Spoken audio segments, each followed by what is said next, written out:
Il s'agit donc de la deuxième partie de ces trois présentations sur la vaccination contre les VPH en 2019.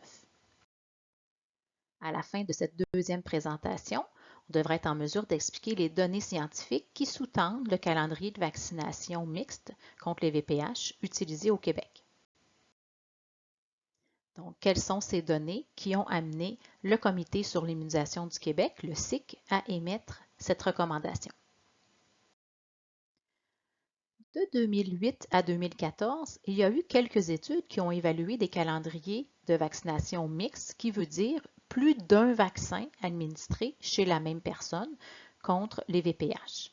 Il y a eu des discussions au comité d'experts sur l'immunisation du Québec sur la possibilité d'utiliser un calendrier mixte, mais en 2014, le comité a d'abord recommandé qu'il y ait davantage de données sur l'utilisation d'un tel calendrier, particulièrement chez les garçons. Il y a donc eu un essai clinique randomisé qui a démarré en 2014 et qui a recruté plus de 300 jeunes filles et garçons. Lorsque les premiers résultats ont été disponibles, le CIQ s'est réuni à nouveau, a révisé la littérature sur les données des calendriers qui étaient utilisés actuellement, une dose, moins que 3 doses, les calendriers mixtes, et a recommandé que le Québec passe à un calendrier mixte. Son avis a été finalisé et mis en ligne depuis avril 2018. Lors de sa recension, le Comité sur l'immunisation du Québec a pris connaissance des programmes ailleurs à l'échelle mondiale. Puis, donc à ce moment-là, il y avait plus de 80 pays qui avaient un programme de vaccination VPH gratuit. Ces pays-là incluaient toute une vaccination pour les filles. Quelques-uns avaient ajouté aussi la vaccination des garçons, comme c'est le cas maintenant à l'échelle de tout le Canada. Plusieurs des pays avaient, comme nous, un programme à 2 doses pour leurs préadolescents-adolescents. La plupart des pays utilisaient soit le vaccin quadrivalent ou non-avalent. Environ 30 pays utilisaient le vaccin bivalent, dont la Norvège, là, qui utilise 2 doses de bivalent tant pour les garçons que les filles à l'école depuis septembre 2018. Et dans quelques pays, il y avait 2 vaccins différents qui pouvaient être utilisés selon la région ou le groupe de personnes, mais à notre connaissance, ce n'était pas chez un même individu. Et donc, à l'échelle de la planète, plus de 270 millions de doses ont été distribuées et vous avez la répartition en fonction des 3 vaccins. Bien sûr, le vaccin non-avalent est en augmentation. C'est le plus récent disponible sur le marché. Le Comité sur l'immunisation du Québec avait regardé les données disponibles après une seule dose de vaccin VPH. D'autres données sont survenues suite à cet avis du CIQ. Je vais vous les présenter également. Donc, plusieurs études de phase 4, on appelle la phase 4 la phase qui survient après la commercialisation ou la mise en place d'un programme. Et donc, plusieurs études ont regardé est-ce que ça fonctionne une seule dose. Et ces études-là, particulièrement les premières, avaient montré que l'efficacité était plus faible pour les filles qui avaient reçu une seule dose en comparaison à celles qui avaient reçu 2 ou 3 doses. Par contre, ces études-là n'étaient pas nécessairement bien outillées pour bien mesurer le différentiel d'efficacité entre 1, 2 ou 3 doses. Et celles qui avaient une méthodologie tout de même assez bonne avaient des différences dans les caractéristiques des femmes qui avaient reçu une dose. Particulièrement, elles avaient souvent commencé leur activité sexuelle plus jeune ou elles étaient plus âgées et donc avaient un risque plus grand d'infection au VPH. Les études plus récentes, comme vous allez le voir aussi dans les diapositives qui suivent, qui peuvent commencer maintenant à regarder l'impact réel sur le terrain d'avoir vacciné les préadolescents ou jeunes adolescents qui n'ont pas encore débuté leur activité sexuelle, montrent que les calendriers à 1, 2 ou 3 doses se ressemblent. Donc, une première étude ici récente, réalisée aux États-Unis, a regardé l'impact sur les condylomes, donc les verrues génitales, et a montré que si les jeunes étaient vaccinés entre 15 et 19 ans, qu'ils aient reçu 1, 2 ou 3 doses du vaccin quadrivalent, ils avaient le même niveau d'efficacité. Même conclusion, mais cette fois-ci au niveau des lésions précancéreuses SIN3+, donc vraiment le précurseur juste avant les cancers invasifs. et donc une haute efficacité autour de 60% et semblable que les jeunes aient reçu une, deux ou trois doses. Même conclusion au niveau des données de l'Australie, une vaste analyse là, de leur banque de données a montré donc une réduction similaire des lésions de haut grade du col de l'utérus que les jeunes filles aient reçu une, deux ou trois doses de vaccin. Même chose ici, c'était bien démontré, mais chez les plus jeunes, ceux qui avaient pu être vaccinés avant le début des relations sexuelles. Il y a aussi des études cliniques, donc de phase 3, qui sont la phase juste avant l'homologation, généralement qui visent à mesurer l'efficacité clinique d'un produit. Et donc, ces études qui avaient regardé une dose portent surtout sur les vaccins bivalents et quadrivalents, les deux premiers disponibles.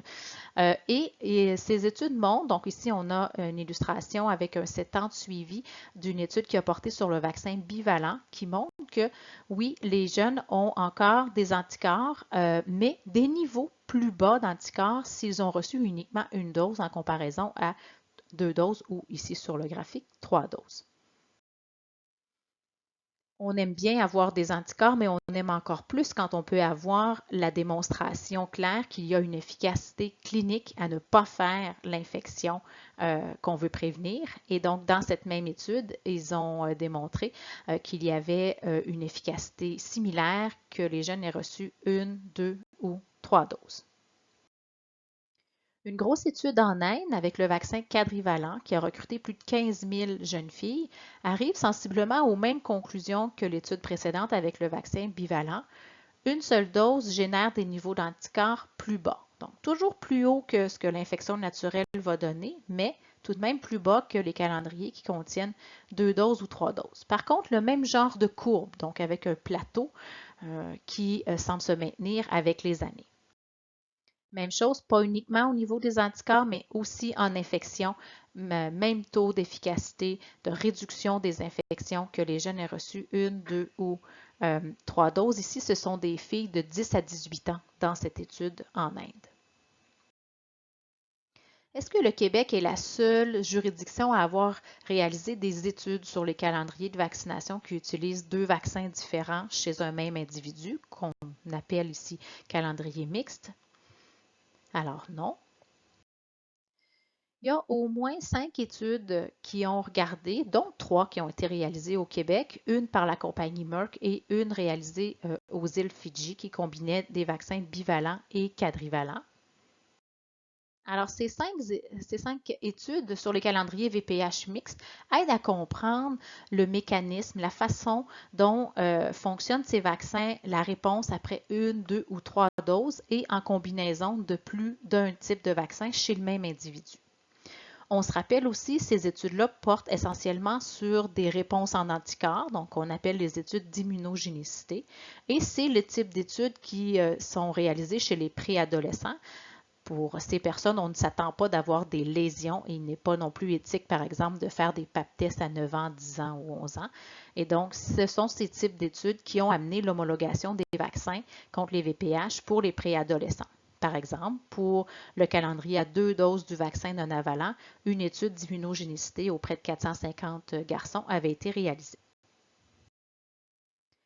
Alors, plus spécifiquement, les 3 études réalisées ici au Québec sur le calendrier mixte ont été publiées et on va particulièrement présenter dans les prochaines diapositives la première étude là, qui a regardé spécifiquement le calendrier qui est utilisé présentement au Québec, soit une dose de non-avalant et une dose de vaccin bivalent.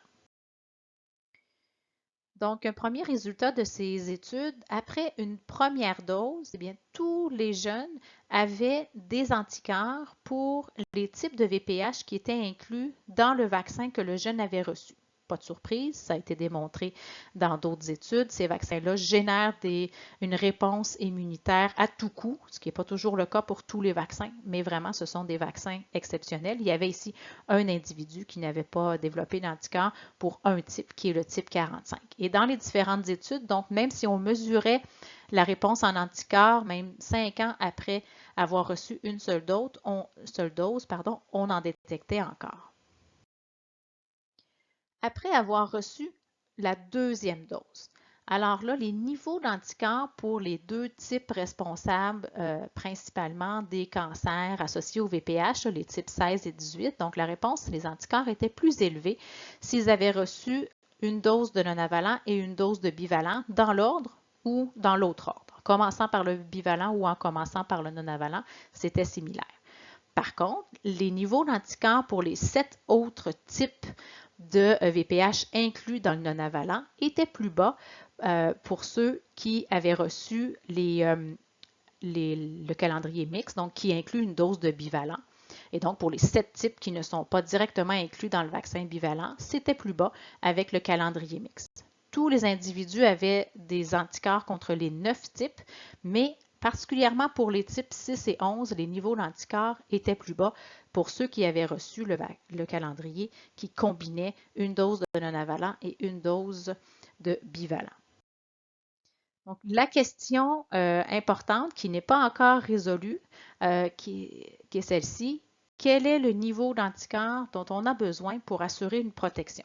Donc, on n'a pas encore de seuil et je souhaite qu'on n'en ait jamais. Cela voudrait dire que ces vaccins sont exceptionnels et que finalement, même comme on le détecte chez certaines femmes, par exemple, qui avaient reçu le vaccin quadrivalent antérieurement, on ne détecte plus d'anticorps, particulièrement pour le type 18 qui avait des anticorps plus bas.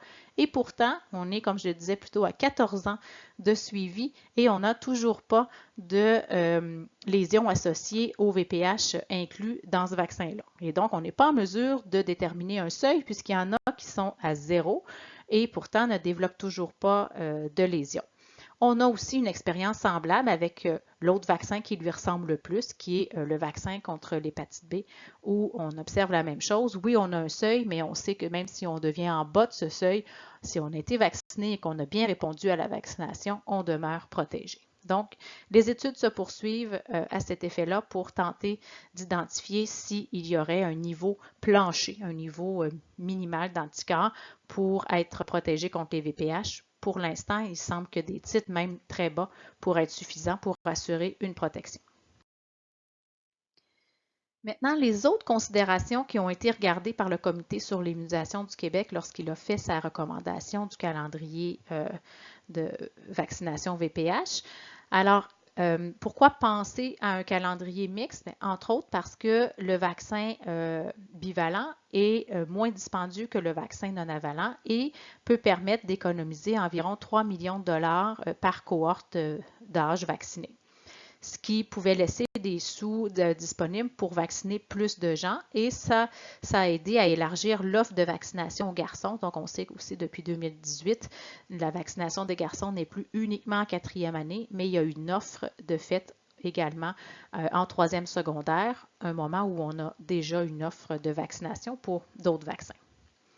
Bien sûr, les discussions ont porté sur l'aspect de la conformité. Parce qu'au Canada, même aux États-Unis, le vaccin bivalent n'est pas homologué chez les garçons.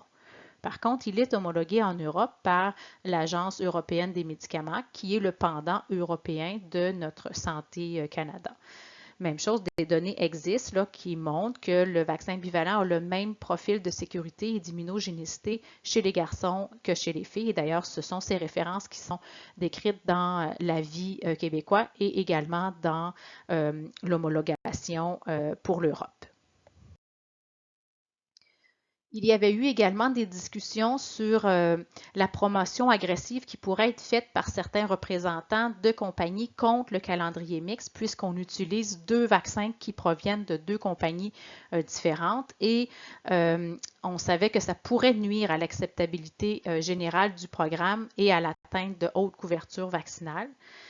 On sait aussi que le monopole d'une seule compagnie a ses limites. On le vit avec d'autres vaccins également. S'il y a une pénurie, on est mal pris si on a un seul vaccin, une seule compagnie. Et également, bien sûr, pour tenter de réduire les prix si on a un monopole, c'est plus difficile.